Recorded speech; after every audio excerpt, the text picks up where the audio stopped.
আসসালামু আলাইকুম। আমাদের হচ্ছে আজকে তৃতীয় ক্লাস। তো আমরা দ্বিতীয় ক্লাসে গ্রাফিক ডিজাইনার এবং ইএক্স ডিজাইনার কিছু পার্থক্য দেখছি। এটা হচ্ছে তাদের হচ্ছে কাজ খোঁজা এবং যেই ভ্যালুটা সেটার পার্থক্য দেখছি। আজকে আমরা একটু ওয়ার্ক প্রসেসের পার্থক্যটা দেখার চেষ্টা করব। আমি লিখে দিচ্ছি ওয়ার্ক প্রসেস। একজন গ্রাফিক ডিজাইনার এবং একজন ইএক্স ডিজাইনার ওয়ার্ক প্রসেসটা যে আছে দুজনের পার্থক্যটা কি সেটাই আমরা একটু জানার চেষ্টা করব। সো আমি এখানে লিখতেছি নাম্বার 1, একজন গ্রাফিক ডিজাইনার সে কাজ পাইল গেট ওয়ার্ক। একজন ইউএক্স ডিজাইনার সেও কাজ পাইল গেট ওয়ার্ক। তারপর নাম্বার 2, গেট ইনফরমেশন। কাজের জন্য যা যা ইনফরমেশন দরকার একজন গ্রাফিক ডিজাইনার পাইল, সেম ভাবে একজন ইউএক্স ডিজাইনার পাইল গেট ইনফরমেশন। আচ্ছা, 3 নম্বর ধাপে এসে একজন গ্রাফিক ডিজাইনার সে তার কাজ শুরু করে, স্টার্ট তার ডিজাইন।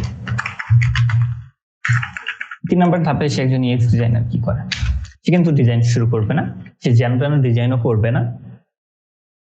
সো সে চলে যাবে 3 নম্বর ধাপে এসে ক্লায়েন্ট ইন্টারভিউ। আচ্ছা, এরপরে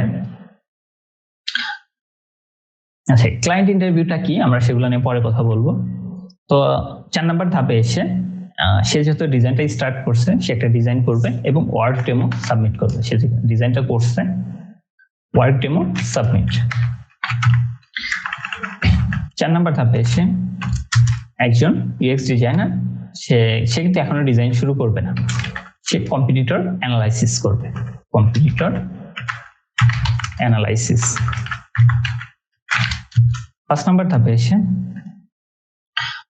সে ওয়ার্ক ডেমো সাবমিট করবে। কোনো সমস্যা থাকলে সেটাকে সলভ করে তারপরে সে ডিজাইনটা ফিনিশড করবে এবং ডেলিভারি করবে।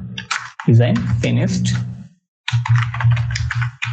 And delivery. একজন ইউএক্স ডিজাইনার 5 নম্বর ধাপে এসে সে ফ্লো চার্ট ডিজাইন করবে।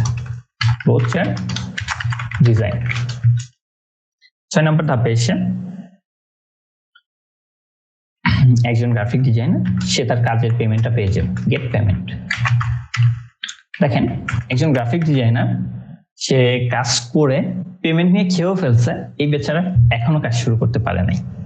সে 6 নম্বর ধাপে এসে যেটা করবে সেটা হলো ওয়্যারফ্রেম ডিজাইন করবে। ওয়্যারফ্রেম ডিজাইন কি, ফ্লোচার্ট কি, কম্পিউটার অ্যানালাইসিস কি, ক্লায়েন্ট ইন্টারভিউ কি, আমরা প্রত্যেকটা জিনিসে আলাদা ভাবে শিখবো এবং প্রত্যেকটা জিনিসের উপরে ক্লাস থাকবে। এরপরে 7 নম্বর ধাপ।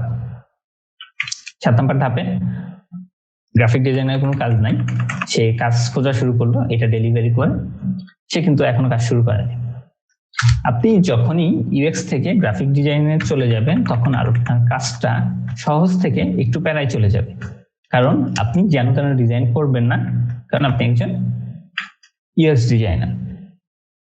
তো 6 নম্বর ধাপে এসে সে করবে কার্ড সর্টিং। দেন 8 নম্বর ধাপে সে তার ডিজাইন স্টার্ট করবে। Start the design. Okay. Then 9 নম্বর ধাপে এসে সে প্রবলেম সলভিং করবে। Problem solving.